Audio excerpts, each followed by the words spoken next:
In 2012, the first game based on the Cartoon Network show Adventure Time was released. Adventure Time, Hey Ice King, Why'd You Steal Our Garbage? Most people seem to like this game more than the other ones, so let's go ahead and crack into it. D3 published this game. They were Cartoon Network's game's main publisher back then.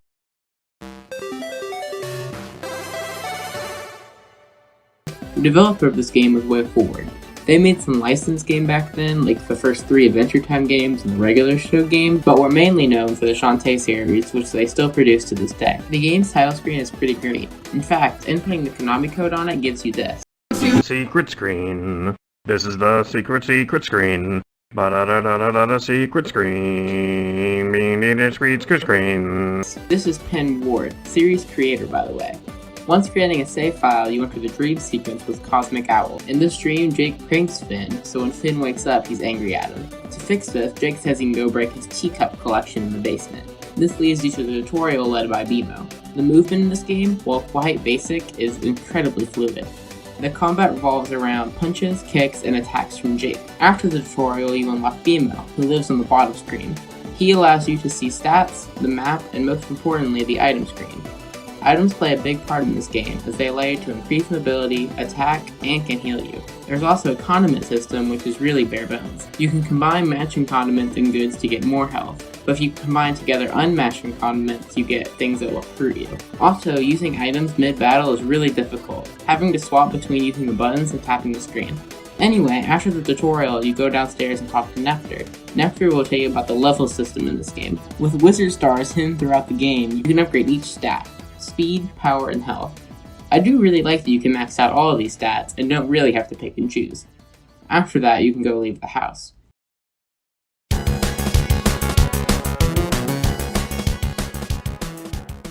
Going out of the house gives you the game's namesake, as Ice King steals the garbage and Finn and Jake don't know why. After this cutscene, you can go into the overworld, which is surprisingly nice and detailed. In the overworld, you can get into battle scenes, which are groups of enemies you fight to win a reward.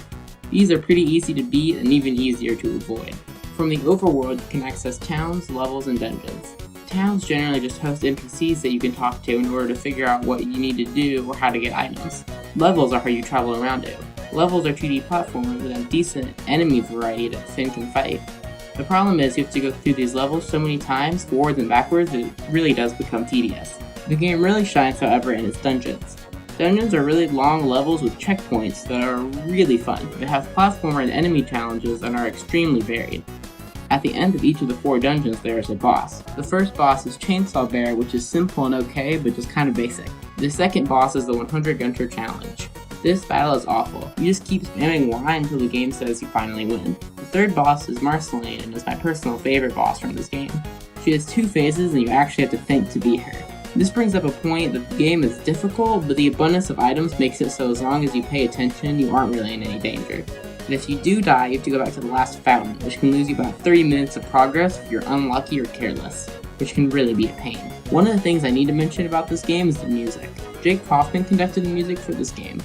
He also conducted Shovel Knight's music, and it really shows as the music is similarly retro and still really good.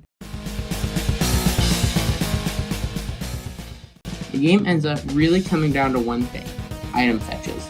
You go talk to an NPC and then you have to go find an item for them. After giving this to them, they usually teach Jake a new overworld or in-game ability that will let you progress. These can get kinda tedious, as shown best with the Cloud Chase.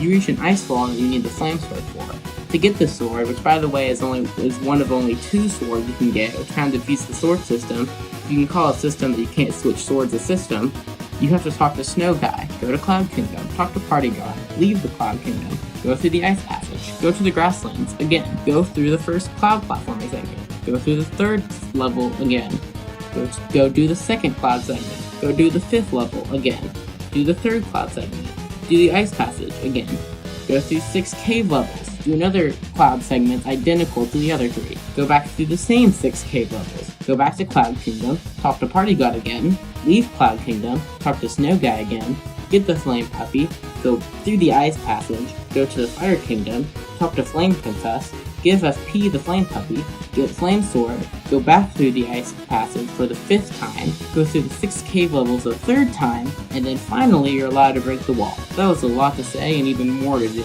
The entire process takes 45 minutes, which is about a fourth of this short game. And the entire sequence feels like padding for the end of the game. Anyway, before we reach the ending of this game, I'd like to talk about the writing in this game, which is surprisingly decent. Penn Ward apparently helped write this game, and it shows.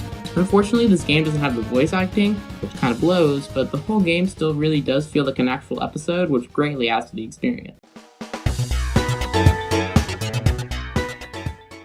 The entire game comes together to end with the ice dungeon, which is really, really good. The dungeon seems to have the best enemies and the best platforming segments, and is really a great ending to this game that ends with the Ice King fight, which is fine, I guess. It's basic, but easy enough to just move past it. After this, you get the cutscene, which ends with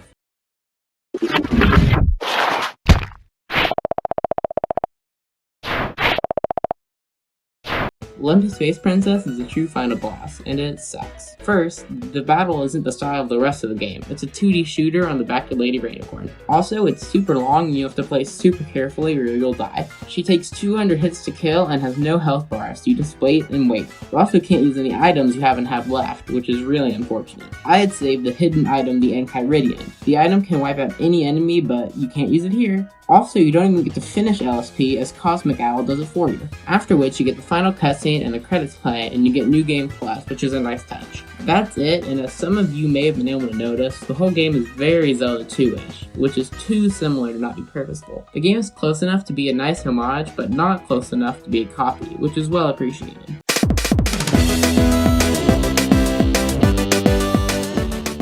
The game is really pretty good, as it does what it sets out to do and doesn't overstep its boundaries. While backtracking can bring it down, the gameplay and excellent writing makes it a great experience. I'm giving this game a 7 out of 10. Thanks for watching. That's just the first game. Next time I'll cover Explore the Dungeon because I don't know. See you then.